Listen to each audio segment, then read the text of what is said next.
โอ้มันนี่ก็น่าที่เก่าสิไปทางใดมื้อนี้สิไปทางใดมื้อนี้สิไปลูกหมอกมันนี่สิไปลูกหมอเส้นน้ำย่องนั่นแหละนักอยู่ว่าเครื่องนักคือเก่าวะกะบอกลึงหน่อยนึงอ่แต่าที่บอกแล้วเจ้าน้อยบัดพะย่างไปมากๆมันกะสิบ่ได้อันนั้นแหละถ่ายทำอันนั้นนี่ทำนี่แค่นี้โอ้ยเดินทางต่อมื้อนี้มืดบ่ มืดนะมืดธรรมดาธรรมศาสตร์ได้วิวเลยเขาพร้อมที่เดินทางแล้วบ่นี่พร้อมแล้วพร้อมแล้วพร้อมแล้วเนาะนะโดยนี่คือบรรยากาศเนาะในห้วยตลาดก่อนจะออกเดินทางเขากะถ่ายภาพมุมบรรยากาศสวยสดงดงามให้เบิ่งก่อนจะออกเดินทางพร้อมเนาะสิได้ย่างไปเลยเนาะมื้อนี้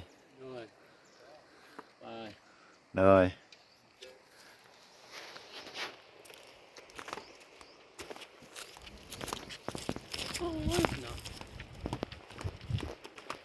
เจ้าสบัดไปเด้อไปเด้อ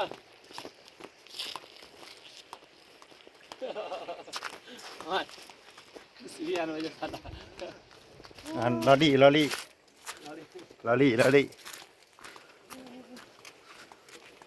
จัดก็ทำนิ่งตอนเดินเนี่ยนายต้องมาทันใดได้ตอนเดินเนี่ยเดินมา1 2 แอคชั่นโอ้ยจานตั้งไว้เป็น40 นาทีปะคลิปหนึ่งบ่ได้มันคือมี40มันเต็มแล้วอาจารย์มันเต็มแล้วโอ้มันเต็มแล้วโอ้เป็นตะเมินเด้อนี่เด้อตรวจไอ้ใครเยอะมันบ่มือเนาะ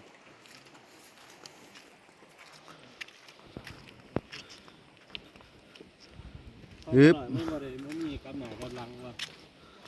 ของใครมันได้บ่บ่ได้ขนาดบ่ได้ที่การเด็ดเลยอย่าเป็นตลาดตัวขนาดนี้นี่เป็นว่าอย่างไรว่าของท่านนี่กำหนดกำลังได้ใช่ไหมกลับหน้าได้แล้วเอามือกลับมาของท่านบ่ได้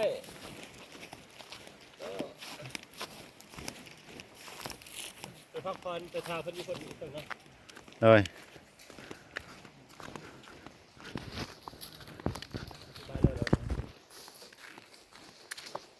อันนี้ก็เบิ่งดอกไม้เกิดก็งามเป็นจุ่มน้อยบรรยากาศนี่ย่ำหนาวพอดีเมื่อคืนในน้ำหมอกตกเมื่อคืนโอ้ตัวนี้เป็นตะมืนเนาะตัวนี้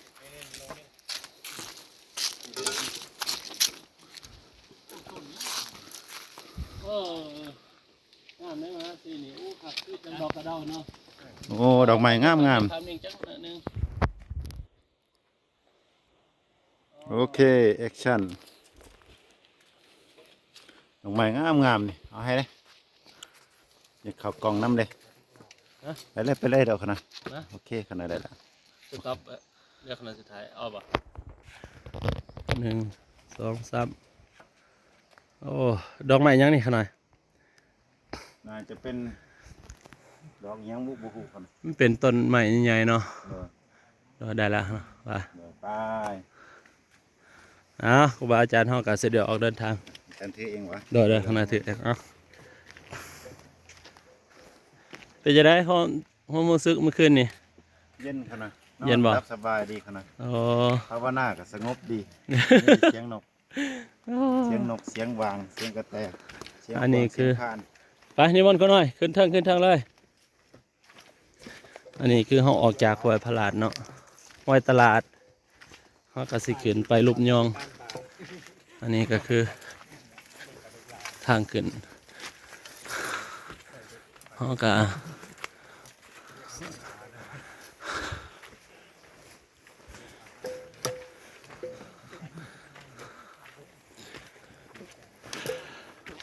เข้าไปเลยตามทางรถเด้อตอนนี้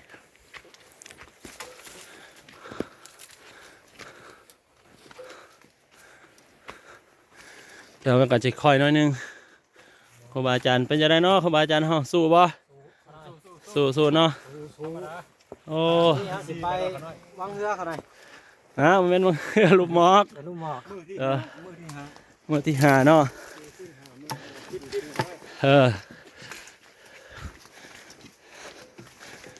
ไปน้ำซองน้ำเสื่อม น้ำยองสิไปน้ำยอง เป็นน้ำเสื่อมยองน้ำซองกับน้ำเสื่อมกับว่าแล้วน้ำถึงแท้ก็แล้วน้ำเสื่อม เฮ้ยก็จะขึ้นค่อยแบบนี้ตลอดเนาะตัวนี้ยาวแน่น้อยนึงหอมแล้ว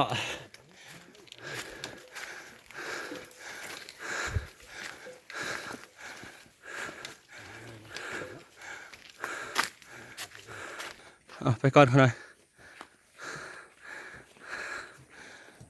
งานคือกินแหวน เซ็กซี่ว่ะ ครูบาอาจารย์เนี่ยขึ้นไป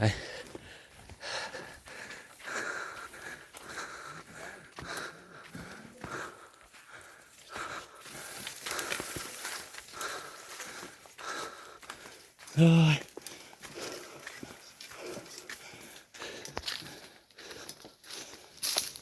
นี่จะมีพลังหิน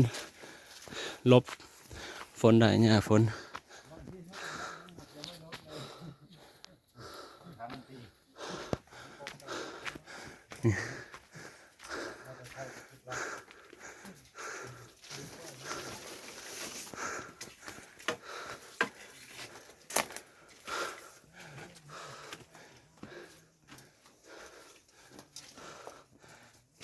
ทางเข้ามาอันนี้เขาจะเดินทางหน้า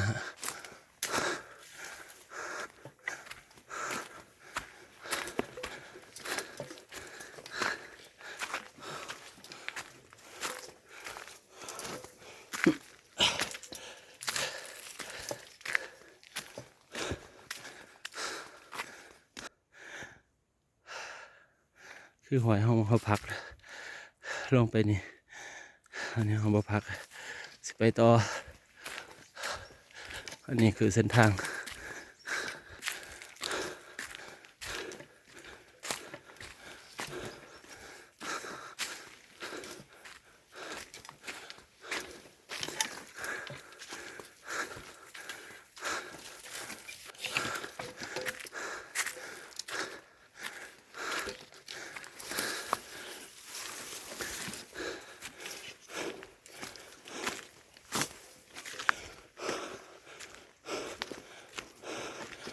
พักผ่อนอยู่ในก้อนข้างในถากก็เจ้า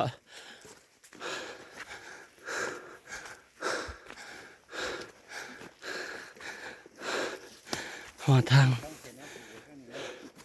ใส่แมนหอทางแบงเลยสิแยกไปฮะหอมเลย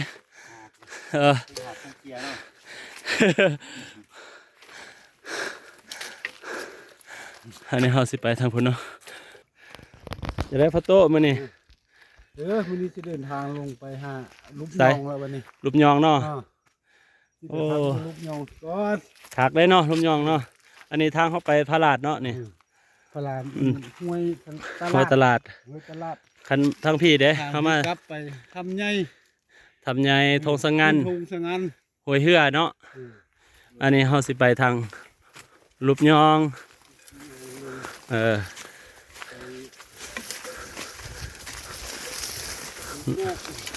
ลูกหมอกลูกยองเนาะเขาก็ไปตามทางรถเขาจอดนี่แหล้วเนาะ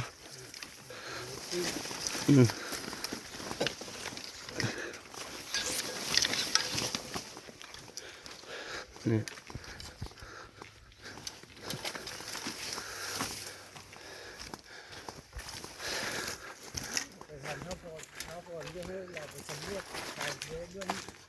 ใส่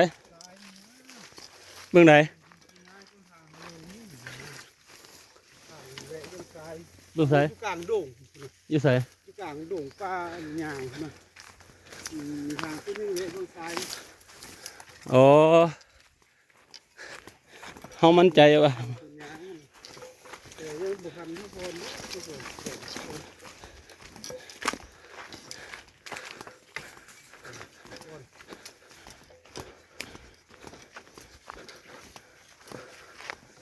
อันนี้เป็นทางออกซิ่ง แม่ในทางรถซิ่งอาจารย์ แต่ว่าเขาจอดบริเที่ยวโดนแล้ว อันนี้มาตามผาเลยเด้ออาจารย์ ฮะ ถามมาเลยเนาะวันนี้ไปตามทางรถซิ่งบ่ยากนะ ทางตัวนี้มีไปตามรถซิ่งอย่างเดียว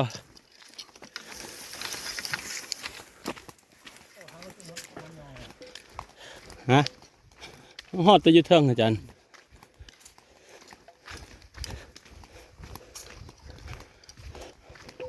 เบื้องนี้ไม่ก็จะเป็นพลานไปเลยนะฮ่า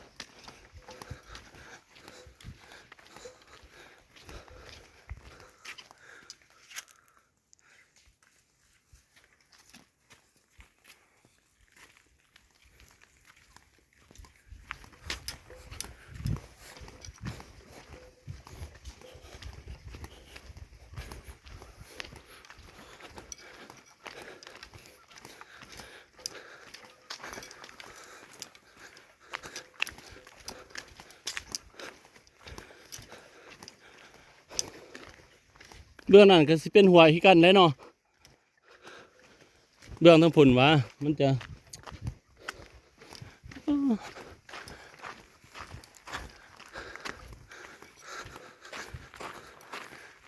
ไปตามทางรถซิ่ง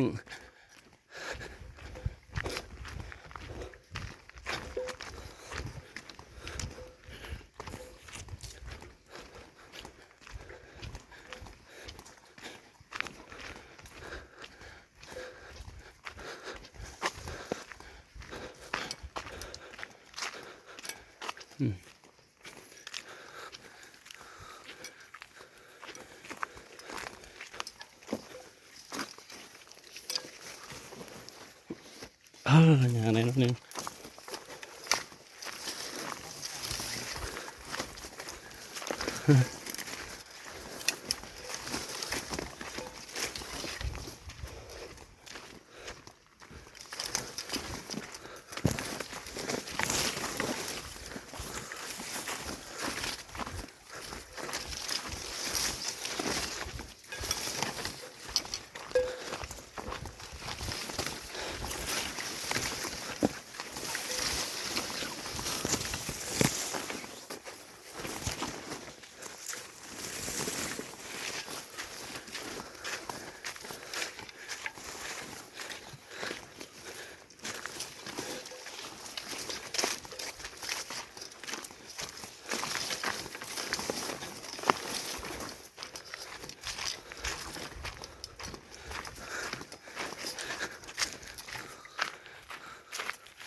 ไปตามครูบาอาจารย์เลยเด้อ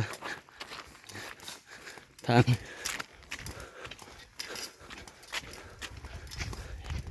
เห็นยังบ่อาจารย์เป็นทางบ่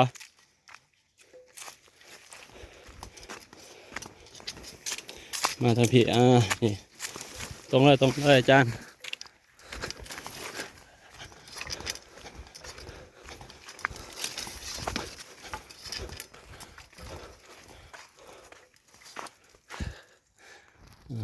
เบิ่งตามผาเด้อ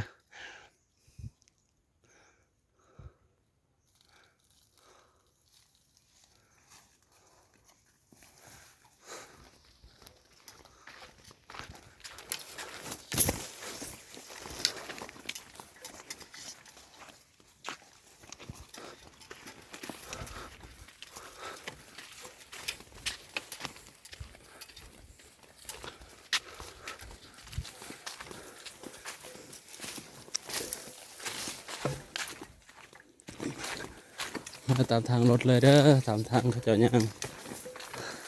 นี่มันก็เป็นทางรถแต่รถมันบ่ได้เที่ยวโดนแหละ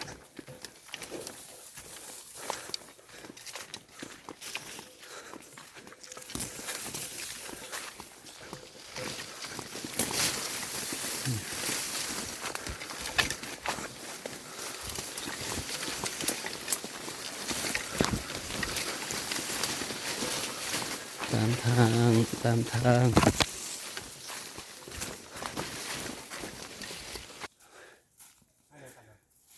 ฮะไปทางบนตัวนี้ห้องบ่ได้สำรวจอาจารย์ตัวนี้บ่แน่ใจว่าสิไปทางใดแต่ว่ากะบ่ไปทางพี่เนาะบ่ไปทางนี้สิไปทางอาจารย์เพิ่นคือเลี้ยวขวาเนาะ หัวโลด บ่ไปทางพี่เด้อ ทาง มาทางพี่ ทางคุณที่เป็นทางคุณยัง แม่นถ้าน้องมั่นใจว่าอันนั้นอาจจะไปได้ทุกคน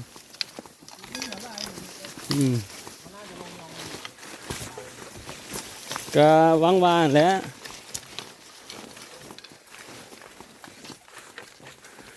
คันว่าไปย่องกับไปครั้งว่าเขาเจ้าละฮะ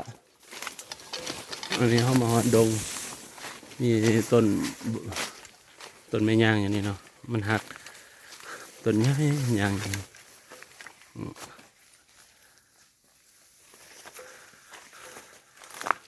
มันจะมาแบ่งมา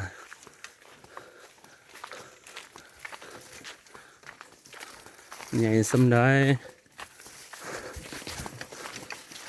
พี่เพีย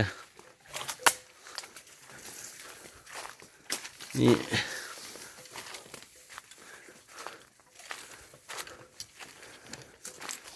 หักลงทับทางเลยเพื่อนนี่เนาะ ไม่ยาง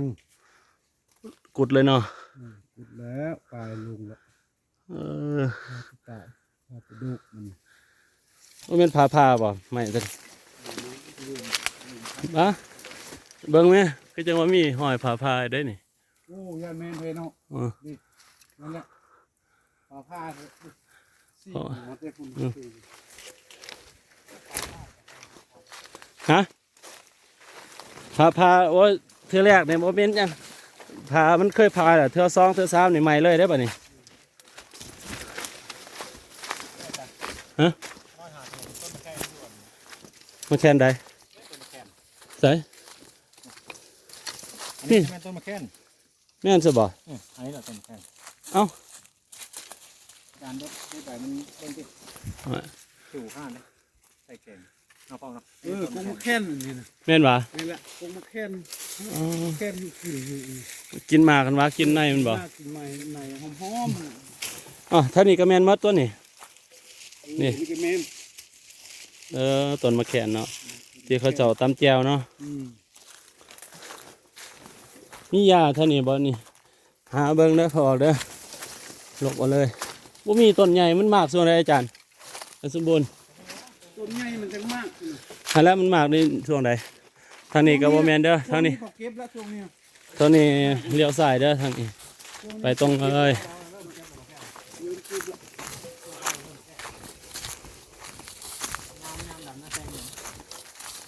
นี่แหละดำนาแสง เน้นว่ามันห่างเส้นเดียวมันจะว่าเราจะมีสำรวจมันห่างเส้นเดียวสายโด่ง กายแล้วบ่เบิ่งก่อนทั้งหาทั้งหน้านี่ดงอีพุ่นเด้ยังมีอยู่ดงหนึง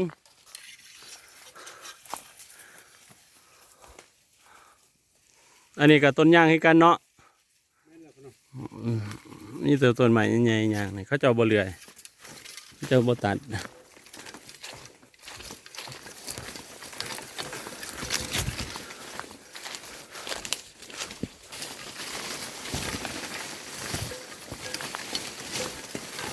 หมู่ป่าบุดง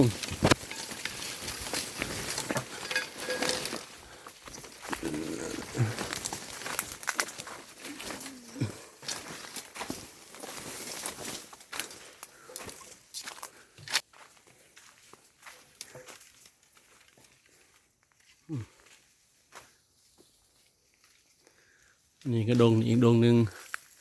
ต้นใหม่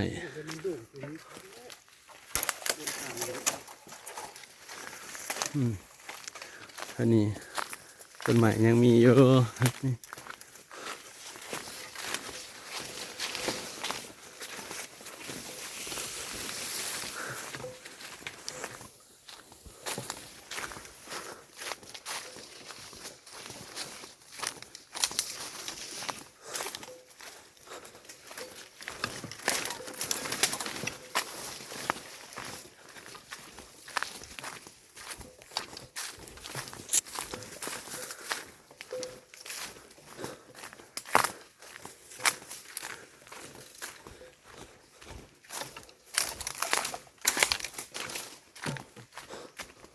เย็นเข้ามาเสอดงนี่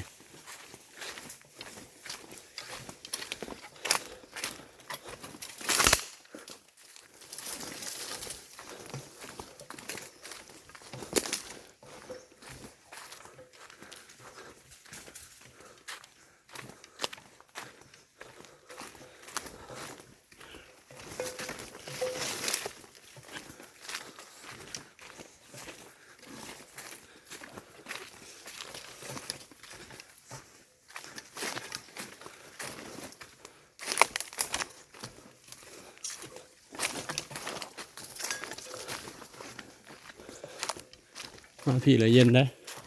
เข้ามาเส้นปืดสังเกตมีดงและมีหินแบบนี้ด้วยนี่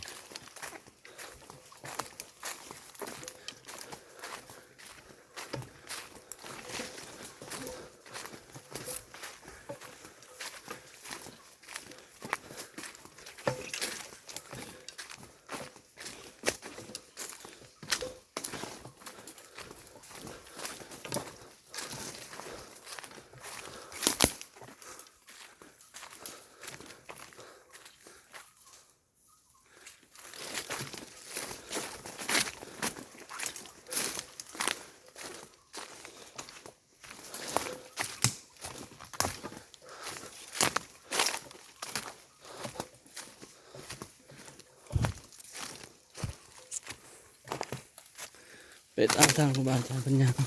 ตามทางรถนี่แหละอันนี้ต้นบากบ่นี่ต้นบากเปลือกมันสีน้าเนาะ ลึก เออ มองกิดลึก ถ้าตัวมาเก็ตเล็กๆต้นบาก อันต้นยางเนี่ยเก็ตเนี่ยลิ้นมือเลยเนาะตัวอยังหันบ่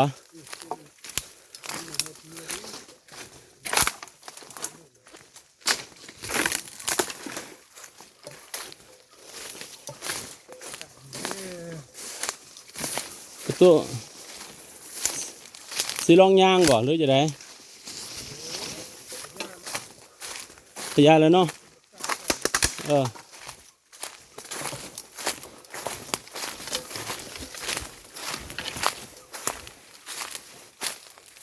โอเมนตัวนี้บ่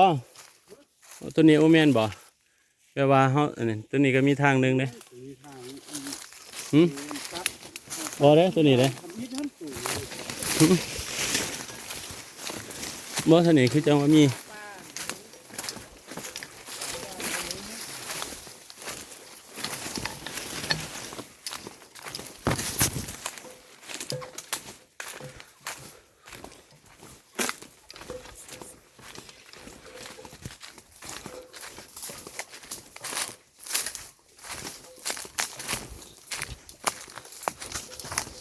ทางตัวนี้จะน้อยก็สุดเนาะสุดเขาก็สิไปตามทางเขาตัดกล้วยปลาบ่อาจารย์ ๆทำไม กล้วยไม้บ่ มาขนาดนี้จะมากล้วยเลยนะ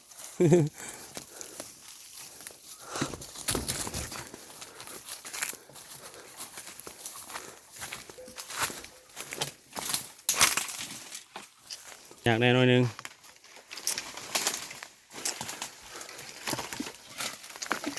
เป็นได้ข้านไปแล้วเนาะ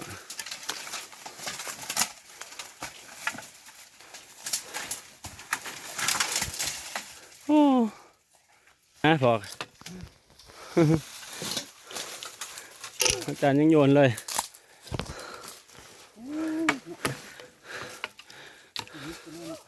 โอ้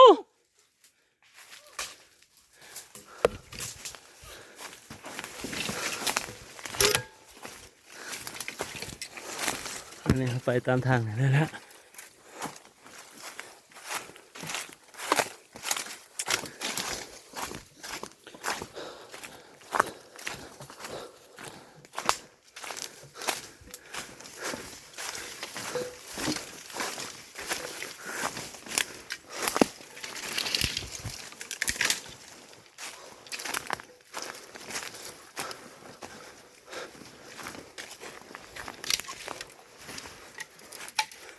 สังเกต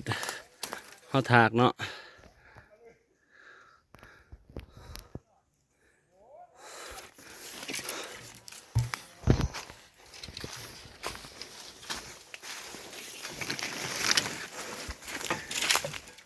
มาตามทางนี้เรื่อยๆ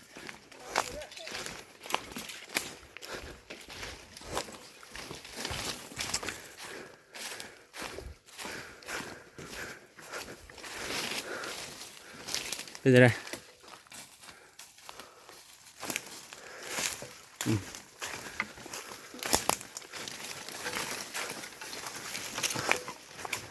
ผาว่านก็หมด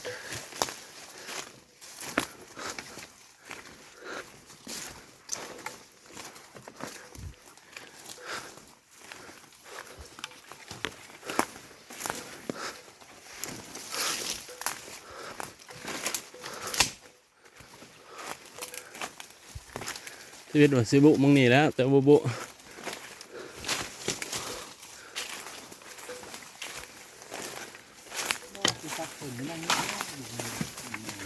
ใส่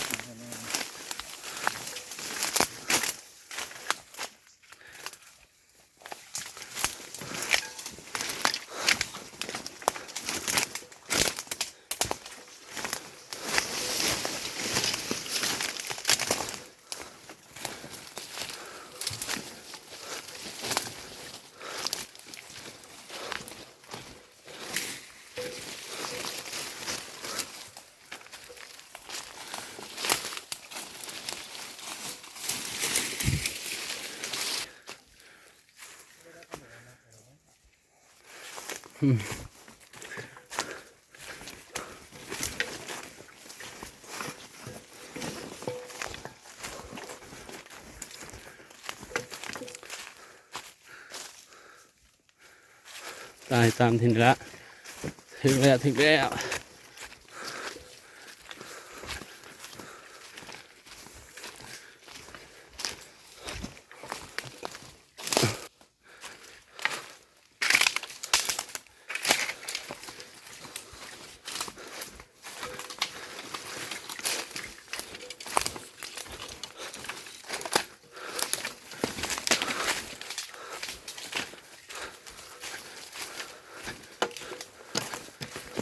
ห้อยบาท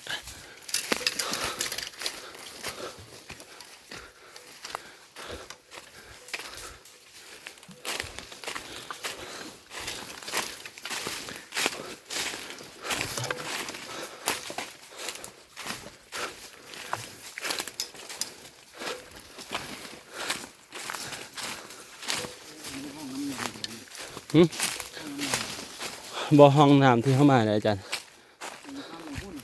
ไม่งั้นเขาต้องข้ามไปตรงนั้นอีก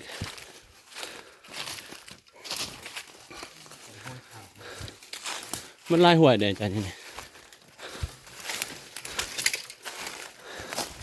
มาบ่จบกันอยู่หมองนี้2-3บอล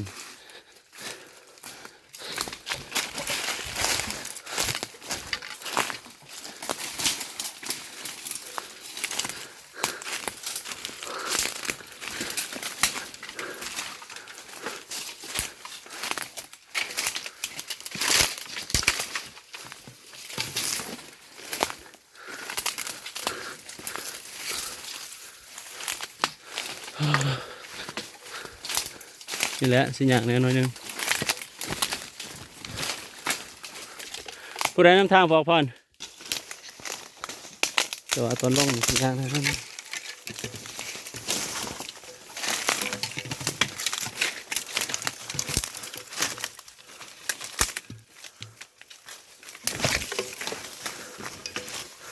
บ่มีสถาพเฮาบ่มีเครื่องกันสั่นเบิ่งจะวินหัวนั่นนะอยู่นี่คือด่านเนาะประตู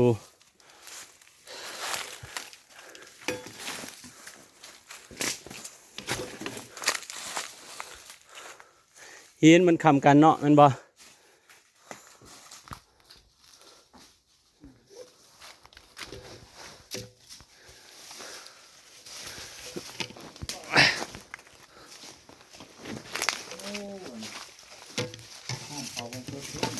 หึบ่ทางเพิ่นเขาอันนั้นจันอันนี้คือหินมันน่ะไปทางเพิ่นละ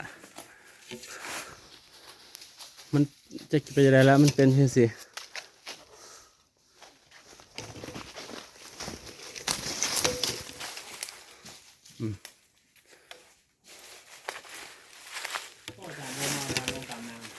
ฮะใช่ก็ เมื่อวานนี้ลงน้ำเหรอ แม่นหน่อยอันนี้ขึ้นคือซื้อได้ออาจารย์นี่เมื่อวานเขาขึ้นมาทั้งพี่ ว่ามาสำรวจเมื่อวานนี้ลงตามน้ำเหรอ แม่นต้นไปแม่นล่ะ ยากบ่จ้ะ โอ้สุดยอดขนาดคันเขาแบกเป้นี่สิไปบ่ได้ดอกอาจารย์โอ้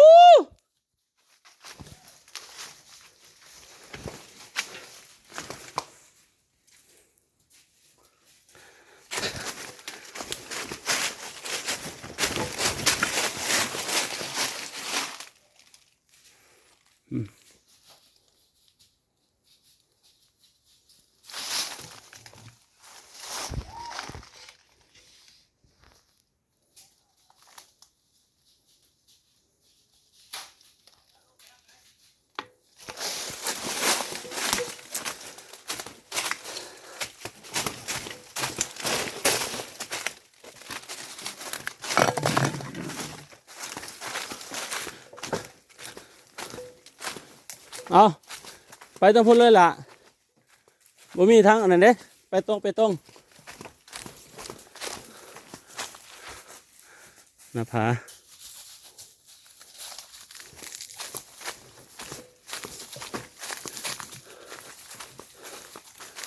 หินมันแตกเนาะเป็นยังไงยางแตกไปบ่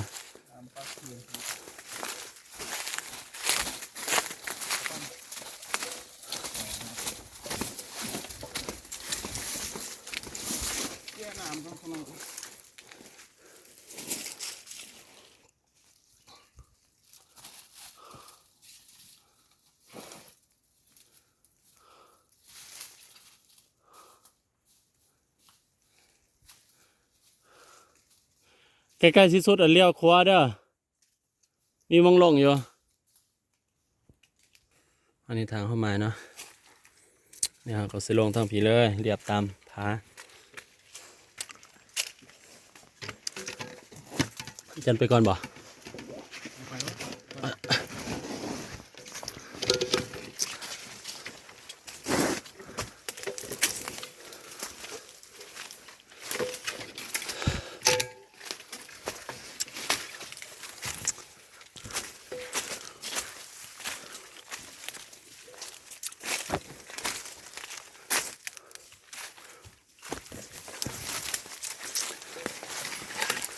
เอาไปทุกคนมันอยาก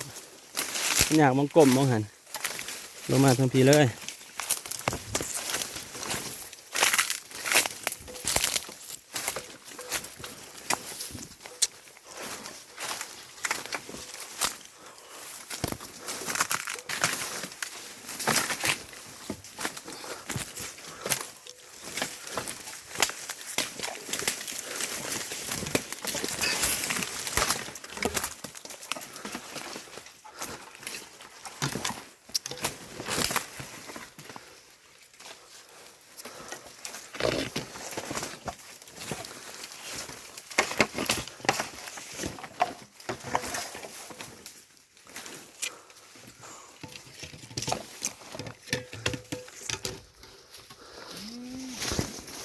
ก็จะได้อันนี้เขาสิรอดทำได้มัน ไข่ขันข้าว ฮะ กลับไปเอาหรือไม้กันเท้า อยู่หันบ่เดี๋ยวขนาดถ่ายอยู่ลุมเด้อ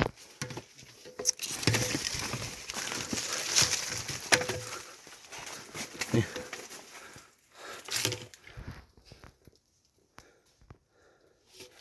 หลอดอุโมงค์นี้โอ้